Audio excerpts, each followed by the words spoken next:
in the book, I also talk about, the different ways that you can compare a franchise opportunity with other kinds of business. Mhm. So there's an example in there, for example, of a pizzeria as a franchise resale versus an independent pizzeria, and how, the two different businesses are going to have very different values, how the sort of franchise fees and everything plays Mhm. into the valuation formula.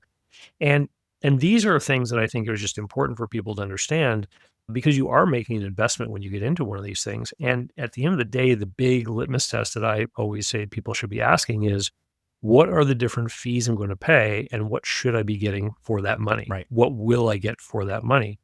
And in some franchise systems, there is tremendous value in that exchange. Mhm. Agreed. And I'll give you an example. And this is again from an update that we've done to the book, my own franchise experience, because when I was a business broker, I was part of a franchise system. And the way that the franchise was set up is it had a flat monthly licensing fee. And with that membership in the organization, I got access to a whole bunch of services, like basically to these online websites. One of them I mentioned earlier, Biz Buy Sell, but there were a few others as well. And we got access to those websites, and we also got access to a really fantastic CRM. Mhm.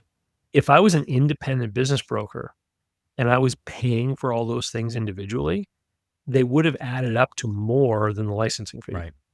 So I actually saved money by being a franchisee versus being an independent business.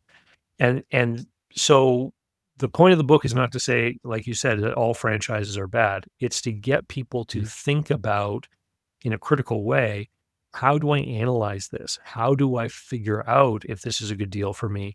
I like to point to sort of the large franchisors that are in markets where there's a continuous need for innovation and promotion and things like that. Mhm.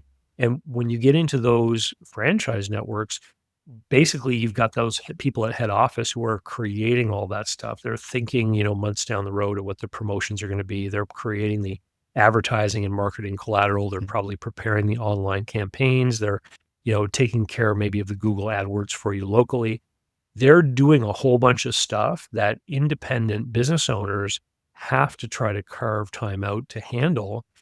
And when people are busy, people don't. And this is,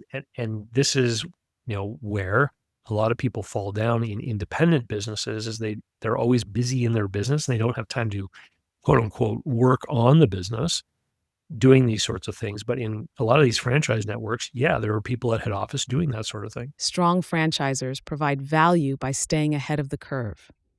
How is technology like AI and robotics changing traditional industries like roofing and cleaning? And how does being part of a franchise system give owners a critical advantage in adopting this new tech? Listen to episode 251 of the Franchise Freedom Podcast to find out.